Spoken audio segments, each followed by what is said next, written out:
guys, welcome back to the channel. Today I'm going to be covering some NBA rumors and trades that could happen in the future. I've made an episode about this and it's under the thumbnail of Joel Embiid in a Houston jersey. Make sure you go check that out. That Joel Embiid rumor was a bit of a flash in the pan, but we move on. So, the Los Angeles Lakers are fresh off of a bubble title, asterisk, no asterisk, however you view it. I view it as a great title. It's worth as much, if not more than other ones, due to the effort that was involved. Anyways, we'll leave that as it is because I'm a Lakers fan. I can ramble on about that for ages. But there have been rumors with the Lakers supposedly trying to get Chris Paul, and I think that move doesn't make sense due to the fact that he's old and on a lot of money, and the fact that besides LeBron and AD, we didn't have a third option, and our role players were kind of night to night kind of thing. Like if they didn't play well, we weren't going to win. So we probably could spend that money on making our supporting cast better. And I've also found that obviously it's no secret that the Pistons are shopping Derrick Rose, and the Lakers have been interested in him all the way back to the trade deadline in February of this year. However, a trade never happened, with the Lakers not willing to part with Caruso and Bradley that early in the season. Now, I have a trade here which will send Avery Bradley back to the Pistons along with a 2024 second round draft pick in exchange for Derrick Rose on his 1-year deal. Now, this move makes sense for both teams.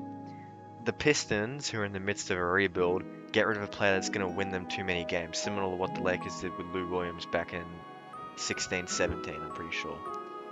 Okay, so they get out of that. It's an expiring deal. And then the Lakers as well.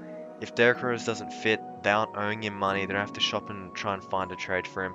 They give up Avery Bradley, which is a bit of a bummer. But when you look at how to improve this roster, I think that that's a move that many GMs in this league would make. And if I was in the seat of Rob Pelinka right now, that I would do that. They also attach a second round draft pick far into the future, which also is a win for the Pistons, which you get a second round draft pick and you also get rid of a player who's going to win you more games when you're tanking or looking to, bottom out and get some draft picks. So, that's the first trade. Sending Derrick Rose to Los Angeles to play with LeBron again, and then Avery Bradley back to Detroit for the second time. Now this trade, hear me out, it's very far-fetched. It's also been in the news a little bit, but it's very unlikely, but it's worth throwing it in here anyway in case it happens so I can go, oh look at me, I'm a dickhead, I got it right. So, Daryl Morey has made the switch to from Houston to Philadelphia with his former head coach Mike D'Antoni. So, obviously Elton Brand is still up the top of the pyramid, whatever you want to say. But Daryl Morey has already tried or has made his intention clear to trade for James Harden. Now this doesn't mean James Harden wants to leave Houston. It doesn't even mean that Houston want to trade him.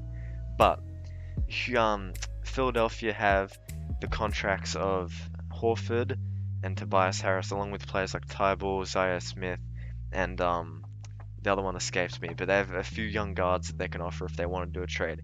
They also have a few of their draft picks as well deep into the future, which always help them facilitate a deal.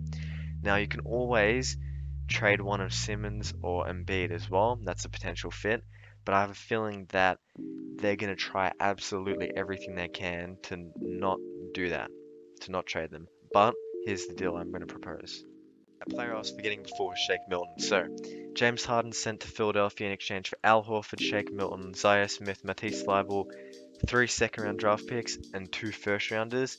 Possibly even more with pick swaps in the future, but that's all I could fit onto the screen.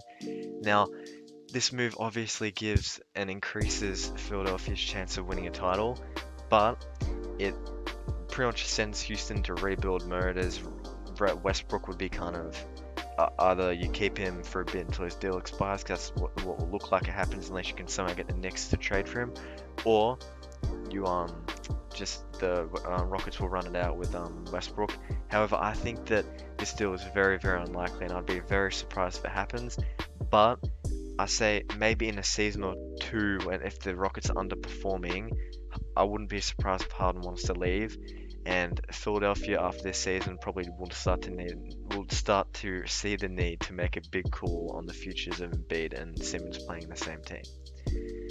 Now for the third and final trade of the video, we got the New York Knickerbockers, the New York Knicks. they're gonna get that star, that superstar that they've been craving for so long. No, it's not Kevin Durant. No, it's not Kyrie Irving. It's a man by the name of Chris Paul.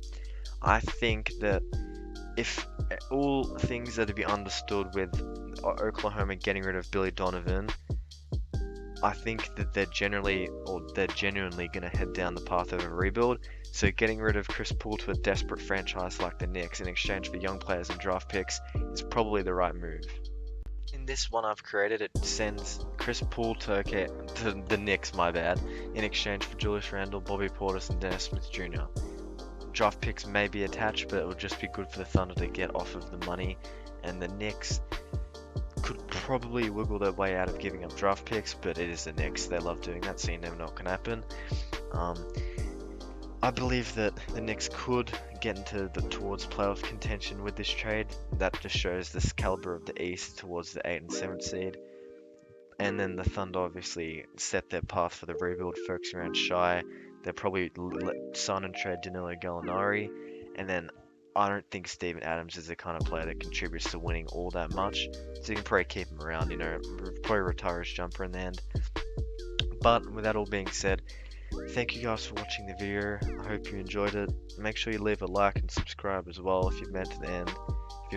If you made it to the end, why are you still watching it and you haven't subscribed? Anyways, thank you all for watching. Until the next video, peace out, and we'll see you with the next one.